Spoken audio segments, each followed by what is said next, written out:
If your TikTok video gets muted, shows sound removed, or has no audio after posting, here's how you can fix it. So first you have to open up your TikTok and go to your profile.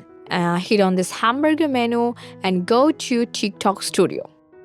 And now from this page, hit on the settings button, and here you will find the option video sound copyright check. And then you have to make sure this option is turned on. This actually helps TikTok warn you before posting if your video has any copyright issues that could mute the sound.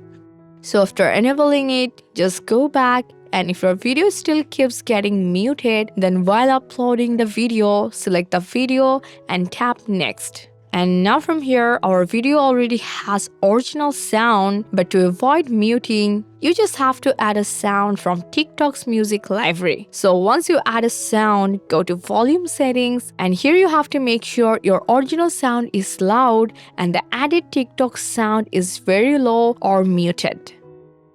So when everything looks good, tap done and post it. Now your video will upload with the original sound without getting muted, and your problem will be fixed. And that's it. That's how you can fix the TikTok muted audio issue in the correct way possible. I hope this guide helped you a lot. Make a like and subscribe for more TikTok tips and tricks. Thanks for watching.